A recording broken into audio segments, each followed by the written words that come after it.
Yeah, I mean, he went down. He went down in the Virginia Tech game, played about 5 minutes with a shin contusion, and wasn't able to practice a lot. We wanted to give him a shot at playing. So, he came off the bench, thought he gave us a good lift. You said the end of the first half and beginning of the second half is supposed to mark part of the game. You guys are outscored 19-4 in that stretch. What went wrong there? Buzzsaw.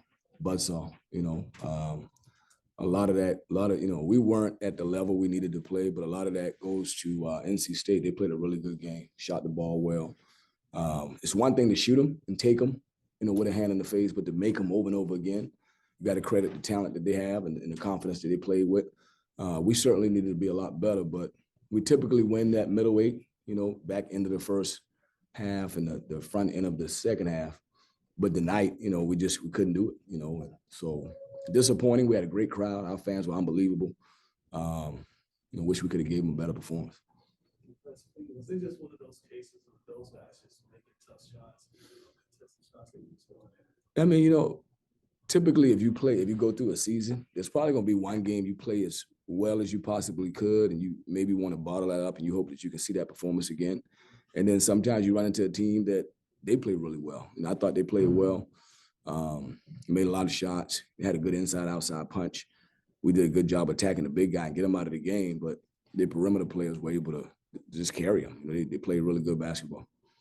Coach, I wanted to ask about that inside-outside presence. I know they started with those shots from outside and then started going inside. Is there an adjustment that you have to do when a guy is lighting up from outside and then they switch things and start passing it down below? Yeah, you do different things. You can go zone. We did that a little bit. You can double them. We did that some early. Typically when you double a big guy who can pass, then you got to pick your poison. And so you got to either play them one-on-one or you got to let them pass it out to good shooters. And so they just had a good balance. They had both things going for them tonight. Our guys typically work hard every game. We just look a little flat today. We didn't have the step and energy. The first time we played a 12 o'clock game, we just didn't have it. And with a great crowd like that, you thought we would have a little bit more energy. Coach, you talked all year about how much adjusting you've had to do on the fly, had to do it again today. How much does that affect just guys being able to get, into a rhythm, even with an early start? I mean, I'm not sure. I think making adjustments is part of life. I think it's part of coaching the season. Things are going to happen, and you got to adapt and adjust. You're going to deal with adversity. You're going to deal with injuries. And we faced it all, but, I don't know if that had a lot to do with the day. I think really what it had to do with the day is NC State played a great basketball game. That's what I think it is. They made a lot of shots. You got to give Keats credit for flipping his team that quick. They look like a really good team.